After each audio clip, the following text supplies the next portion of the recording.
Assalamualaikum dan salam sejahtera semua. Bertemu lagi kita dalam video siri penyelesaian soalan-soalan OMK, dan pada hari ini membincangkan soalan OMK 2019 kategori muda bahagian A soalan 2. Tanpa membuang masa, kita teruskan dengan soalan untuk video kali ini.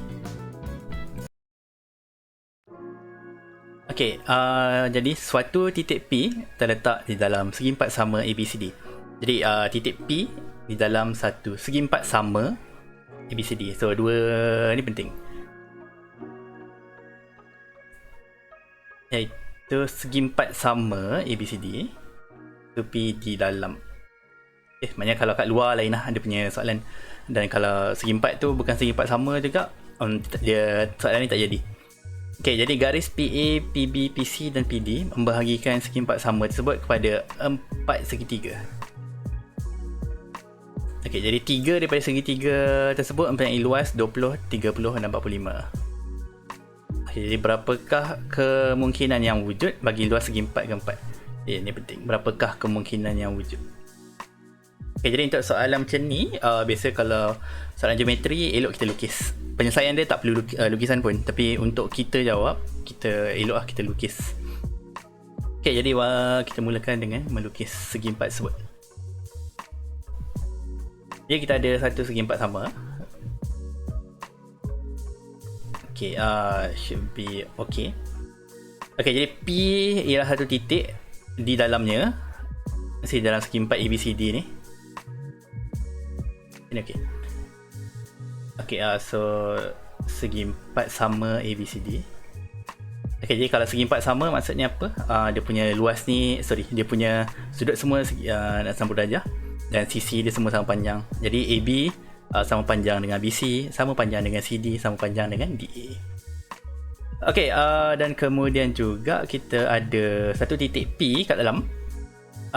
Okay, titik P ni kita tak tahu lah kat mana. Yang kita tahu bukan tengah-tengah. Sebab kalau tengah-tengah nanti dia membahagikan segi empat sama ni kepada empat segitiga yang sama luas. Dan kita tahu keempat-empat segi empat tu luas dia tak sama. At least 3 daripadanya kita tak tahu lah. 3 daripadanya ialah tak sama. Yang keempat ni kita tak tahu.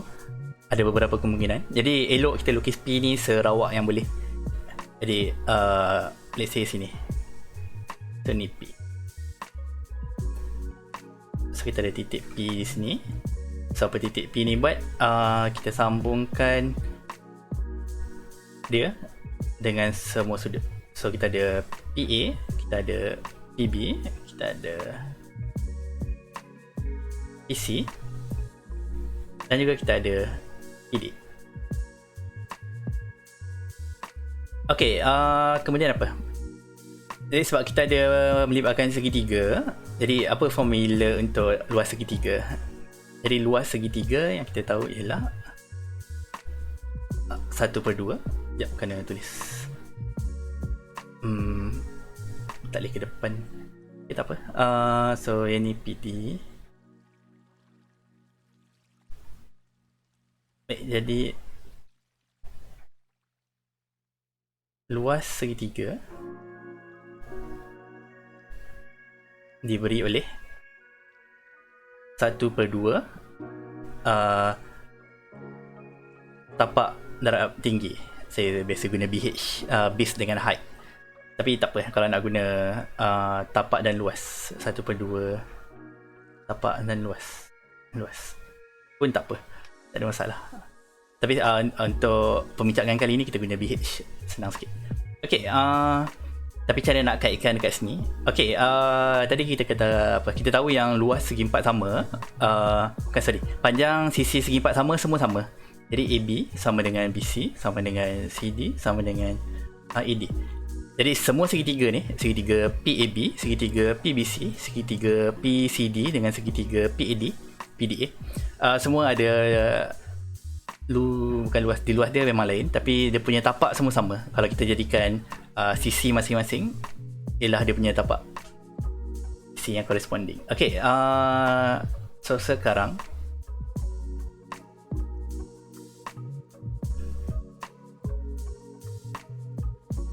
okay, sekejap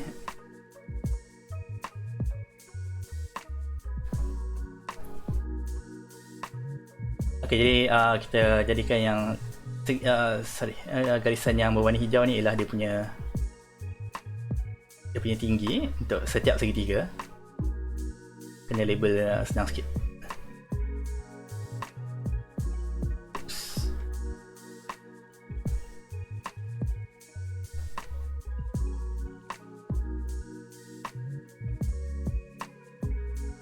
Okey, jadi kita labelkan setiap satunya. Sebab saya dah guna H, so saya labelkan. Okey, jadi tinggi yang ni ialah HAB, iaitu tinggi bagi HB. Yang ni HBC, tinggi bagi BC. Dan H ni lebih besar sikit. Jadi H CD dengan HAD. Okey, apa lagi yang kita boleh buat? Okey, pertimbangkan segitiga dua ni. Saya bagi warna ni macam terang hijau, kuning. Okey, pertimbangkan dua segitiga warna kuning ni. Okey, sebelum tu kita tahu luas segi empat ABCD sama dengan, okey, sama apa. Jadi kita kena labelkan dulu yang AB ni. Jadi kita andaikan yang AB, BC, CD dengan AD semua sama dengan M. Jadi kita dapat luas ABCD mestilah sama dengan M squared. Okey. Okey, jadi pertimbangkan luas segitiga PAB tambah luas segitiga PCD. Jadi apa yang kita dapat? Okey, kita tak tahu lagi nilai. Kita tak tahu pun segitiga yang mana yang luas dia 20, 30 atau 45. Jadi apa kita buat? Kita gunakan formula. Jadi 1/2. Okey, jadi luas segitiga PAB mestilah 1/2 tinggi AB darab dengan M. So, kita jadikan M dia sebagai tapak. Dan tambah 1/2 HCD M juga. Okey, jadi sebab kedua-duanya ada 1/2 M, jadi kita boleh buat 1/2 M HAB tambah HCD.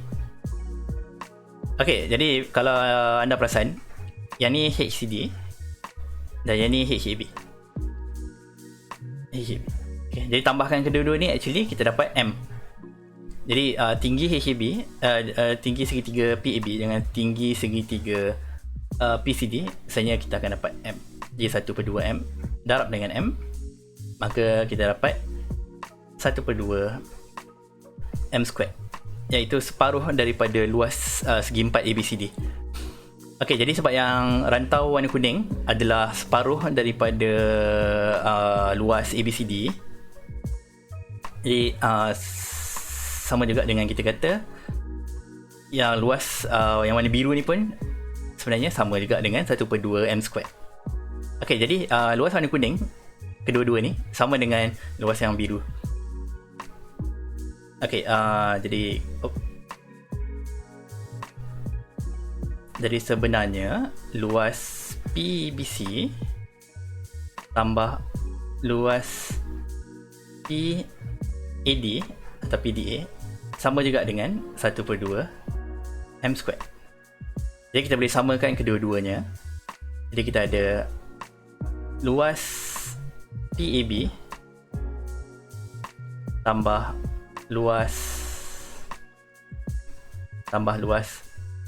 PCD sama dengan luas PBC tambah luas tambah luas PDA.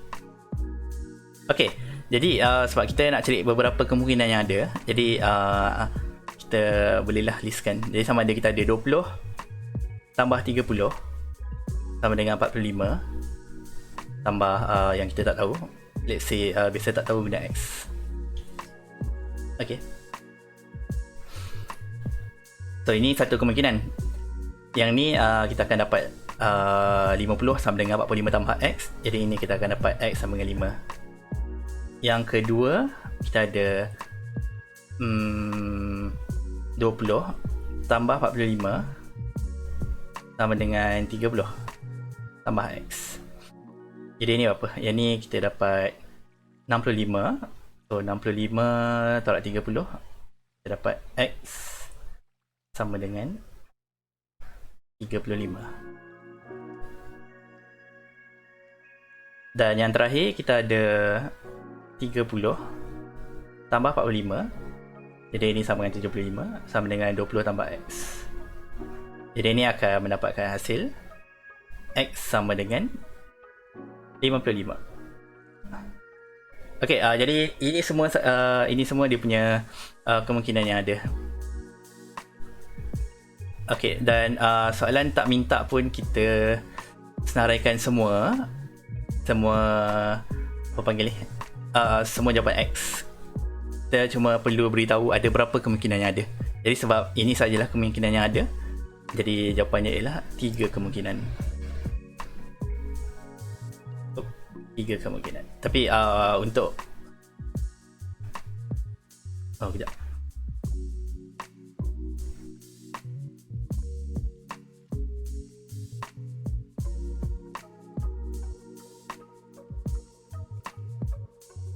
Jadi 3 kemungkinan ni sahajalah jawapan dia.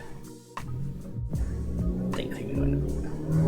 Okey, jadi kalau jawapan anda ialah TIGA atau jawapan anda 3, dah tulis nombor 3 pun dah cukup. Tak perlu tulis 3 kemungkinan.